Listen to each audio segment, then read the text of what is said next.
నమస్కారం. ఘంటారావానికి స్వాగతం. ముందుగా ప్రధానాంశాలు. మత్స్యకార కుటుంబాలకు ఓఎన్జీసీ నిధుల విడుదల. గంగపుత్రులకు అన్ని విధాలా అండగా ఉన్నామన్న సీఎం.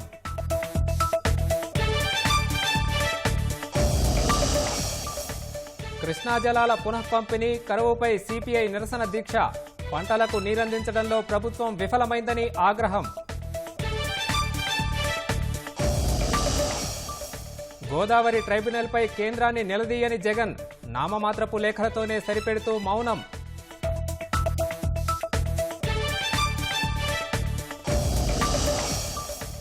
ఉత్తరాఖండ్ సొరంగంలో చిక్కుకున్న కార్మికులు సురక్షితం. పైప్లైన్ ద్వారా ఆహారం, వాకీటాకీలు పంపిన నిపుణులు.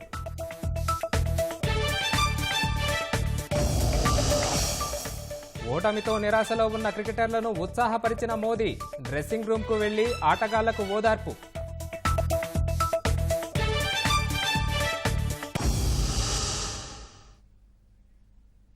రాజధాని అమరావతి ఇన్నర్ రింగ్ రోడ్డు కేసులో తెదేపా అధినేత చంద్రబాబు ముందస్తు బెయిల్ పిటిషన్పై హైకోర్టులో నేడు విచారణ జరగనుంది.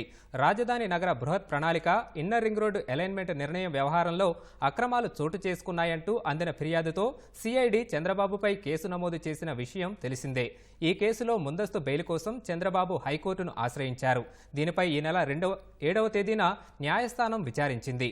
స్కిల్ డెవలప్మెంట్ కేసులో చంద్రబాబు మధ్యంతర బెయిల్పై ఉన్నందున ఆ గడువు వరకు ఆయన్ను అరెస్టు చేయబోమని అడ్వకేట్ జనరల్ ఏజీ విచారణ సందర్భంగా కోర్టుకు తెలిపారు.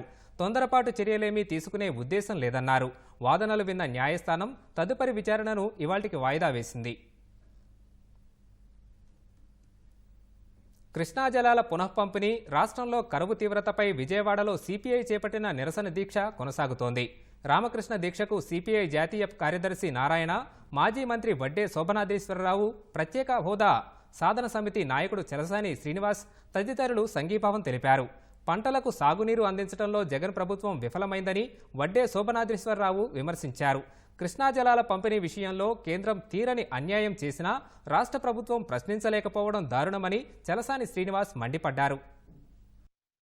ఈ జగన్మోహన్ రెడ్డి ప్రభుత్వంలో రాయలసీమ ఎత్తిపోతల పథకం అని 800 అడుగుల దగ్గర నుంచి ఒక లిఫ్ట్ ప్రపోజల్ పెట్టినప్పుడు చెప్పి ఒప్పించి మొదలుపెట్టి ఉంటే ఇవాళ ఎంతో బాగా ఉండేది.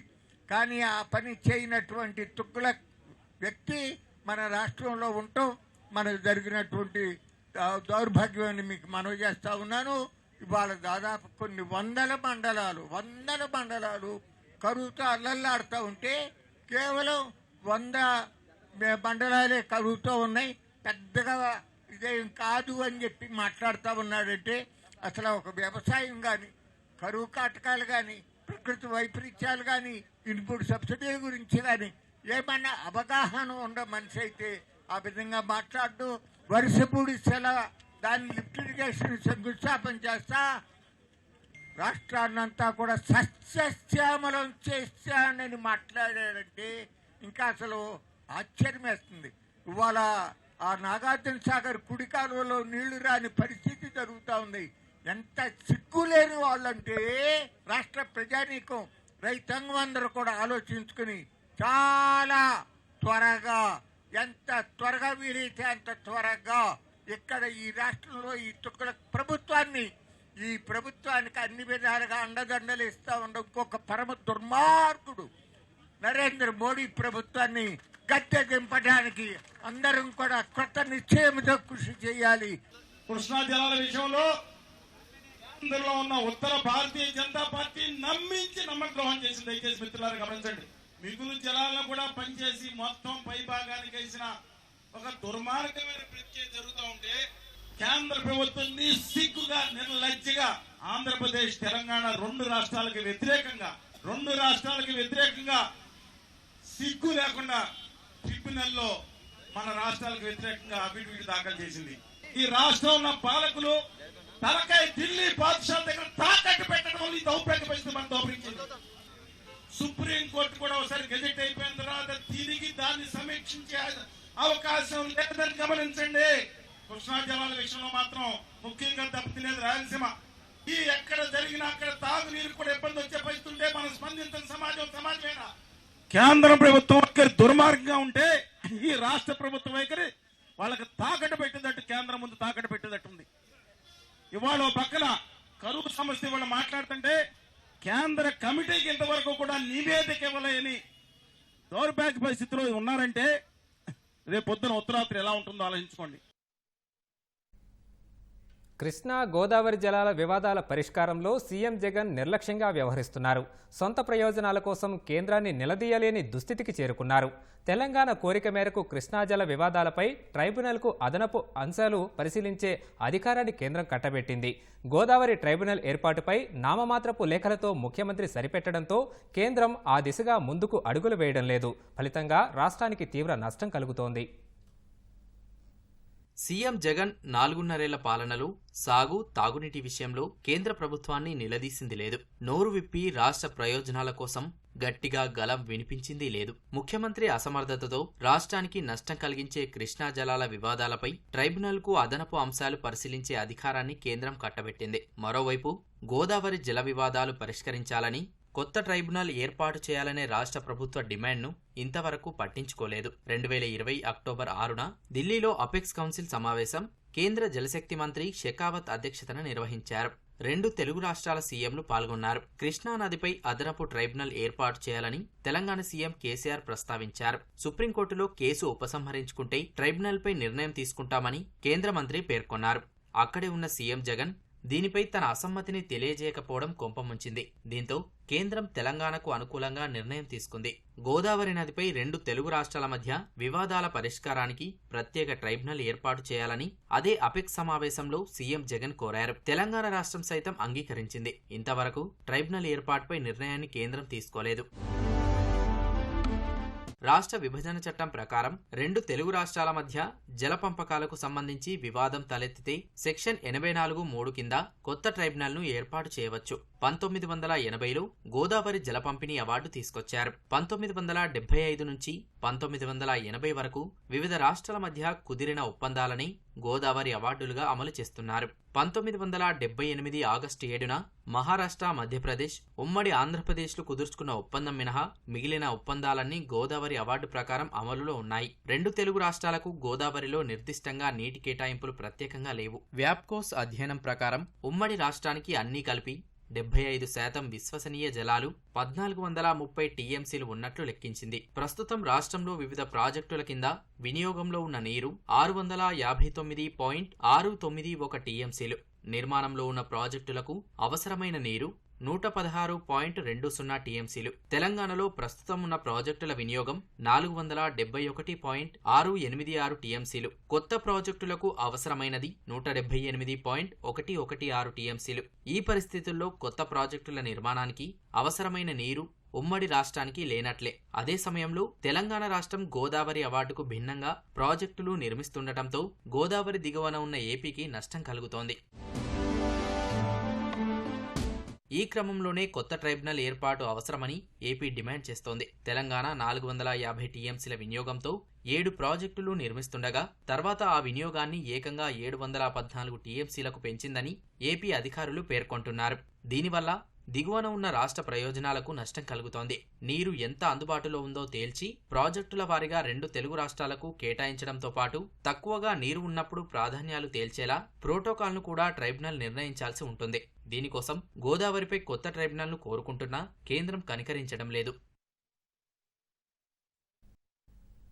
జగన్ ప్రభుత్వంలో బడా గుత్తేదారులకే బిల్లుల చెల్లింపులు, అందులోనూ అస్మదీయులైతే నిబంధనలతో పనిలేదు. ఏళ్ల తరబడి బిల్లులు అందక వేల మంది గుత్తేదారుల బతుకులు బుగ్గైనా పట్టించుకోరు. మెగా వంటి పెద్ద సంస్థలకే నిబంధనలు ఉల్లంఘించి మరీ ప్రభుత్వం వెసులుబాటు కల్పిస్తోంది. మంత్రులు, నేతల కంపెనీలకు ఇదే విధానం అవలంబిస్తోంది. ఫలితంగా అప్పులు తెచ్చి పనులు చేసిన చిన్న గుత్తేదారులు లబోదిబోమంటున్నారు. రాష్ట్రంలో జగన్ ప్రభుత్వ అరాచకాలకు అడ్డే లేకుండా పోయింది. ఆర్థిక సంఘం నిబంధనలు పట్టించుకోదు. కేంద్ర ఆర్థిక శాఖ అభ్యంతరాలను లెక్క చేయదు. కంట్రోలర్ అండ్ ఆడిటర్ జనరల్ సలహాలన్నా లెక్కలేదు. గతంలో నిర్దేశించుకున్న సంప్రదాయాలు పాటించదు. అధినేత సైగ చేస్తే ఏదైనా సాధ్యమే. ఆయన నిర్దేశిస్తారు, అధికారులు పాటిస్తారు. అవసరమైతే చట్టాలను మార్చేస్తారు. ఈ ఆర్థిక సంవత్సరంలో రాజకీయ అండదండలున్న 5 బడా సంస్థలకు 2650 కోట్ల వరకు బిల్లులు చెల్లించింది. ఇవి వెలుగులోకొచ్చినవి మాత్రమే. ఈ 4 ఏళ్లలో ఇలాంటి పెద్దలకు చెల్లించిన మొత్తంలో సగం నిధులు చిన్న గుత్తేదారులకు చెల్లించిన సగం మంది బిల్లులు క్లియర్ అయ్యేవని అంచనా.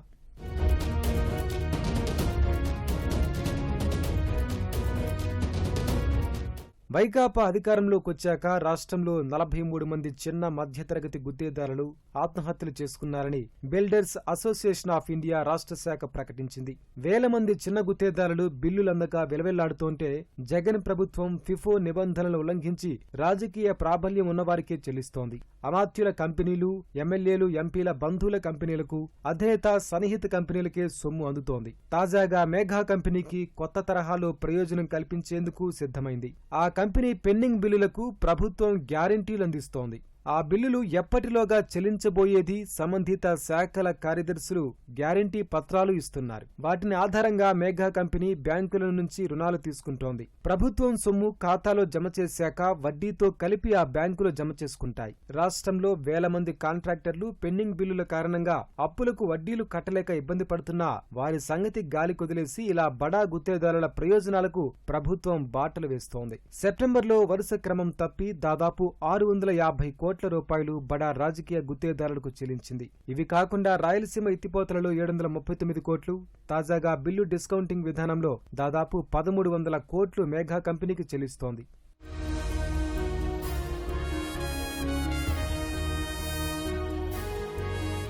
ముఖ్యమంత్రి జగన్ కు అత్యంత సన్నిహిత కంపెనీగా పేరున్న మేఘా సంస్థ అనేక ప్రయోజనాలు పొందుతోంది. పోలవరం ప్రాజెక్టులో టెండర్ దాఖలు చేసిన ఒకే ఒక్క సంస్థగా ఉండి కూడా ఆ పనులు దక్కించుకోగలిగింది. రాయలసీమ ఎత్తిపోతల పథకంలో పనులు చేయకుండానే మేఘా జాయింట్ వెంచర్ కంపెనీలకు 739 కోట్లు చెల్లించేశారు. జాతీయ హరిత ట్రైబ్యునల్ ఈ పనులను నిలిపివేసినా ఇప్పట్లో ప్రారంభించే ఆస్కారం లేకపోయినా ఆ సంస్థ పనుల కోసం తీసుకొచ్చిన మెటీరియల్ కు సొమ్ము చెల్లించేశారు.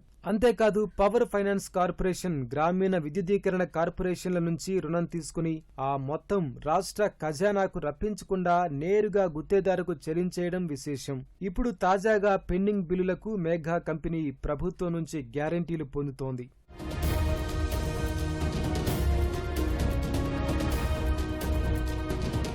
రాష్ట్ర ప్రభుత్వం 4 ఏళ్లుగా సామాన్య గుత్తేదారులకు, సరఫరాదారులకు బిల్లులు సరిగా చెల్లించడం లేదు. ప్రస్తుత ఆర్థిక సంవత్సరంలో వివిధ శాఖలకు సంబంధించి దాదాపు 20,000 కోట్లు పెండింగ్లో ఉన్నాయి. పీడీ ఖాతాలకు సంబంధించినవి మరో 30,000 కోట్ల రూపాయల వరకు పెండింగ్లో ఉన్నాయని సమాచారం. ఇవన్నీ ప్రస్తుత ఆర్థిక సంవత్సరానివి మాత్రమే. దాదాపు 40,000 కోట్ల నుంచి 50,000 కోట్ల వరకు బిల్లులు ప్రభుత్వం ల్యాప్స్ చేసింది. వాటిని తదుపరి బడ్జెట్కు బదిలీ చేయలేదు. దీంతో ఆ 4 ఏళ్లలో ఎంత చెల్లించిందో అధికారికంగా లెక్కలు ఉండడం లేదు. ఆయా శాఖల ఉన్నతాధికారులు సరైన సమాధానం చెప్పలేకపోతున్నారు. 4 ఏళ్లు కలిపితే బకాయిల మొత్తం 1.80 లక్షల కోట్ల రూపాయలపైనే ఉంటుందని అంచనా.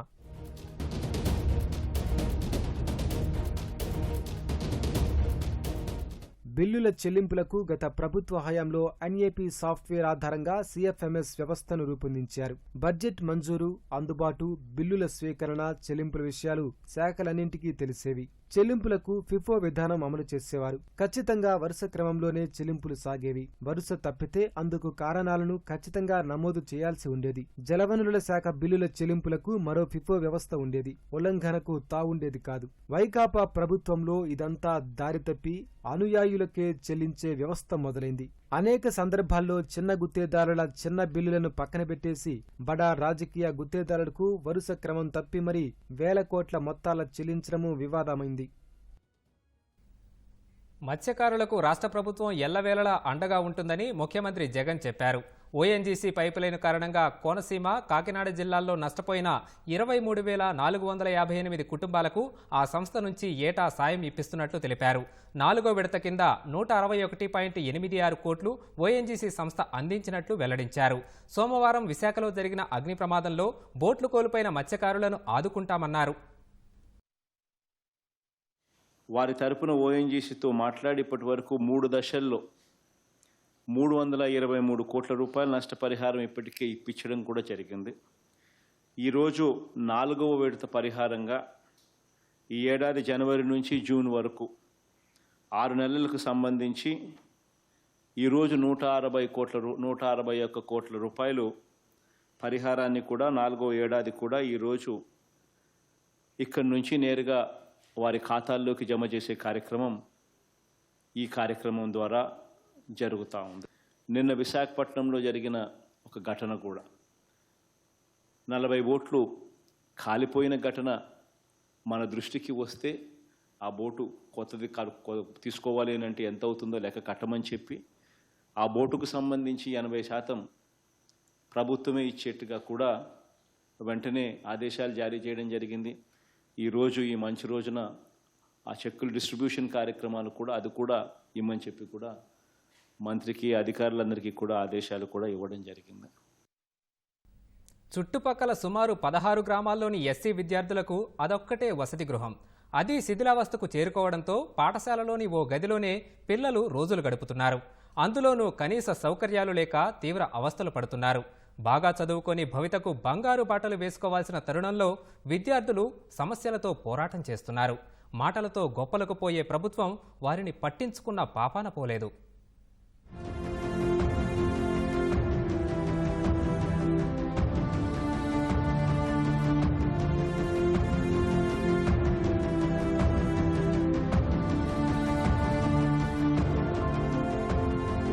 ఒక చిన్న గది, అందులో ఒకే ఒక బల్బు, ఓ ఫ్యాన్, గది చుట్టూ అలుముకున్న చీకటి, దరిదాపులకు వెళ్లాలంటేనే జడుసుకునేలా ఉండే మరుగుదొడ్లు. ఈ మాటలు వింటేనే ఇదేదో పాడుబడ్డ ఇల్లేమో అనే ఆలోచన వెంటనే మెదడులోకి వస్తుంది. కాని ఇది 9-10 తరగతులు చదివే విద్యార్థులు ఉంటున్న వసతి గృహమంటే ఎవరైనా తట్టుకోగలరా? శ్రీకాకుళం జిల్లా కొత్తూరు మండలం కురిగాంలోని ఎస్సీ వసతి గృహం శిథిలావస్థకు చేరుకోవడంతో విద్యార్థులు ఉంటున్న తాత్కాలిక విడిది పరిస్థితి కూడా దారుణంగా ఉంది. సుమారు 30 మంది విద్యార్థులు ఒకే గదిలో ఉంటూ అక్కడే తింటూ, అక్కడే చదువుకుంటూ, అక్కడే పడుకోవాల్సిన దుస్థితి నెలకొంది.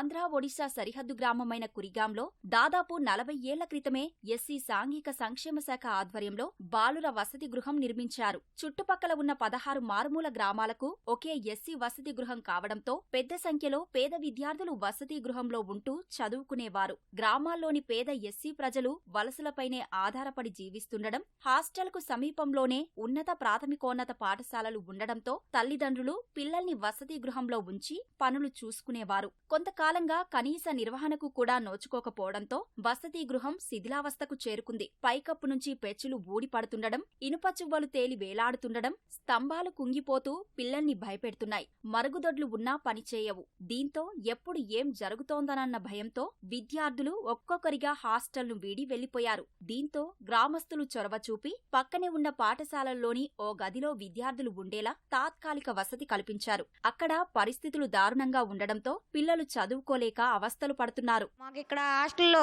పెచ్చులు పడిపోతున్నాయి. ఇంకా ఇక్కడ హై స్కూల్లో ఒక రూమ్ ప్రొవైడ్ చేశారు. మా అమ్మ నాన్న వాళ్ళు చెన్నైలో ఉన్నారు. మాకు ఈ హాస్టల్ చాలా అవసరము. మేము ఇక్కడ చదువుకోవాలి. కొత్త హాస్టల్ తెస్తే బాగుంటుందని కోరుకుంటున్నాం. ఈ హాస్టల్ మాకు బాగా అవసరము. మేము గ్రామం నుంచి పేద పిల్లలుగా ఇక్కడికి వచ్చాం. మాకు చదవాలని ఉంది. మా హాస్టల్ బాగా పెచ్చులు పడిపోవడం ఇలాంటివి జరుగుతున్నాయి. మాకు కొత్త హాస్టల్ ఇస్తారని స్పందిస్తున్నాం. బిల్డింగ్ పడిపోద్దేమో బెంగగా ఉంది. చిన్న రూమ్ ఇచ్చారు, దానివల్ల కొంచెం ఇబ్బందిగా ఉంది. మళ్ళా బయట లైట్లు కూడా లేవు. మా అమ్మ నాన్న వాళ్ళు పేదలు కూలి పని చేస్తున్నారు. అందుకు ఎక్కడికైనా వెళ్ళాలి కాబట్టి ఇక్కడ హాస్టల్ అయితే బాగుంటుందని కోరుకుంటున్నాం. మాకు ఇక్కడ ఈ హాస్టల్ పాడుపడిపోయింది. పెచ్చులు పడిపోయినందువల్ల స్కూల్లోన రూమ్ ఇచ్చారు. దానివల్ల ఇబ్బంది పడుతున్నాం. కొత్త హాస్టల్ ఈ గ్రామానికి ఇస్తారని కోరుకుంటున్నాం. ఒకప్పుడు 200కు పైగా ఉన్న విద్యార్థుల సంఖ్య ఇప్పుడు 30కి పడిపోవడం పట్ల కురిగాం ప్రజలు ఆవేదన చెందుతున్నారు. ఎస్సీ విద్యార్థులకు ఏకైక దిక్కుగా ఉన్న ఈ వసతి గృహం శిథిలావస్థకు చేరడమే దీనికి కారణమంటున్నారు. ప్రభుత్వం, అధికారులు వెంటనే నూతన భవనం మంజూరు చేయాల్సిందిగా డిమాండ్ చేస్తున్నారు. బోర్డర్ ఏరియా అవడంతో ఎస్సీ ఎస్టీలు బాగానే స్ట్రెంత్ 200 దాకా ఉండేది. బిల్డింగ్ పూర్తిగా శిథిలాసనకు రావడం వలన పిల్లలు జడిసిపోయి రావడం లేదు. ఇక్కడ హై స్కూల్లో ఒక బిల్డింగ్ ఖాళీ ఉంటే ఆ బిల్డింగ్ మరి అందాక మీరు ఉండండి అని చెప్పాము. ఎస్సీ కమ్యూనిటీ హాల్ ఉండేది. ఆ కమ్యూనిటీ హాల్ ఇప్పుడు సచివాలయం ఓపెనింగ్ అయింది కాబట్టి రేపు నాడు మేము చూసి అందులో ఈ పిల్లల్ని జాయినింగ్ చేయడం అవుతుంది. ఈ రోజు ఈ హాస్టల్ వెళ్ళిపోతే ఈ చుట్టుపక్కల ఉన్నటువంటి గ్రామ పేద ప్రజలతో పిల్లలు చాలా ఇబ్బంది పడవలసి వస్తుంది. తల్లిదండ్రులు మైగ్రేషన్ అయిపోతే ఈ హాస్టల్ వాళ్ళకి దిక్కు. పొరపాటున వాళ్ళు మైగ్రేషన్ అయిన తర్వాత ఈ పిల్లలకి ఇక్కడ హాస్టల్ లేకపోతే వాళ్ళు డ్రాప్ అవుట్ అవ్వాల్సి వస్తుంది. ఊరూరు తిరిగి 100 స్ట్రెంత్ చేశాం మేము. ఈ రోజు ఇక్కడ స్ట్రెంత్ తగ్గడానికి కారణం ఏంటంటే బిల్డింగ్ ఈ సప్లై నిధుల నుండి దేని నుండో మాకు నిధులు ఇచ్చి కొత్త బిల్డింగ్ శాంక్షన్ చేస్తే మళ్ళీ పూర్వ వైభవం మాకు వస్తుంది. మన హైకోర్టు కూడా ఈ దళిత పిల్లల విద్యార్థులు అందరూ కూడా అన్యాయం అయిపోతున్న తీర్పు కూడా ఇచ్చింది. కానీ ప్రభుత్వం అనేది పట్టించుకున్న పాపాన అయితే లేదు. ప్రస్తుతం శిథిలావస్థలో ఉండడం వల్ల పిల్లలందరూ కూడా తరలి వెళ్ళిపోవడం జరుగుతుంది.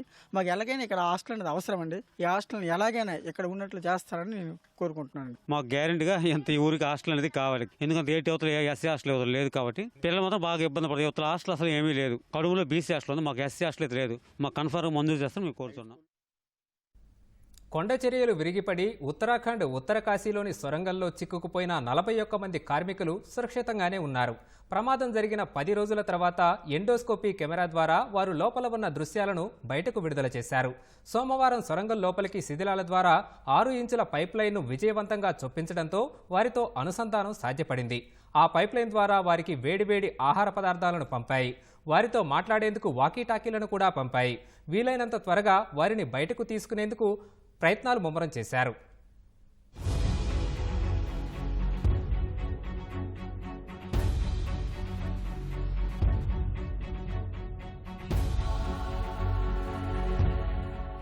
ఉత్తరాఖండ్లో 10 రోజుల క్రితం కొండ చర్యలు విరిగిపడి సిల్క్యారా సొరంగంలో చిక్కుకుపోయిన 41 మంది కార్మికులను రక్షించే క్రమంలో సహాయ బృందాలు గొప్ప ముందడుగు వేశాయి. 10 రోజులుగా లోపలున్న కార్మికులు పరిస్థితి ఏమిటనే ఆందోళనకు తెరదించాయి. లోపల కార్మికులు ఉన్న దృశ్యాలను విడుదల చేశాయి. సోమవారం 6 అంగుళాల వ్యాసమున్న గొట్టాన్ని వెలుపల నుంచి శిథిలాల ద్వారా కార్మికులు ఉన్న ప్రాంతానికి ప్రవేశపెట్టారు. దీంతో కార్మికులతో సహాయ బృందాలకు అనుసంధానం ఏర్పడింది. ఇప్పుడు లోపల చిక్కుకుపోయిన కార్మికులతో బయట ఉన్న సహాయ బృందాలు మాట్లాడుతున్నాయి.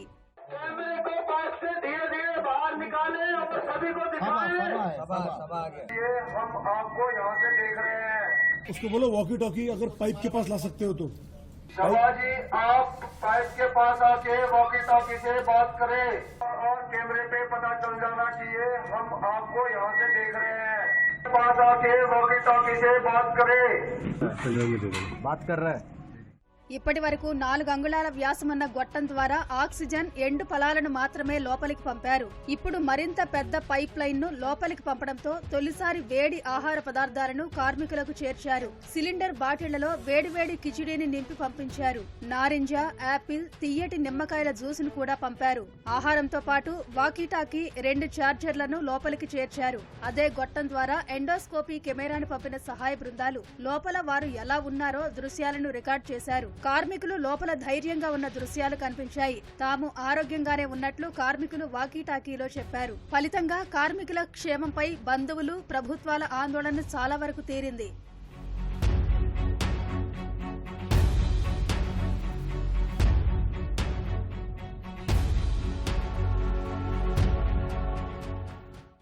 $900 పైప్ లైన్ ద్వారా లోపల ఉన్న కార్మికులను బయటకు తీసేందుకు ప్రయత్నాలు జరుగుతున్నట్లు సహాయ సిబ్బంది ఇన్ఛార్జ్ కర్నల్ దీపక్ పాటిల్ చెప్పారు. ఇది తమకు పెద్ద సవాలని చెప్పారు. ఇతర డ్రిల్లింగ్ మార్గాలను ప్రయత్నించినప్పటికీ కార్మికుల క్షేమం దృష్ట్యా 900 పైప్ లైన్ చొప్పించి కార్మికులను బయటకు తీసుకురావడమే మేలని నిపుణులు సలహా ఇచ్చారు. ఈ మేరకు అదే ప్రయత్నాల్లో సహాయ బృందాలు నిమగ్నమయ్యాయి. కొండ పైభాగం నుంచి నిలువునా తవ్వుతున్న సహాయ బృందాలు లోపల సొరంగం నిర్మించిన భాగం వరకు చేరుకున్నాయి. ఇందుకు 3 వాహనాల ద్వారా 13 గంటలు పట్టినట్లు సహాయ బృందాలు తెలిపాయి.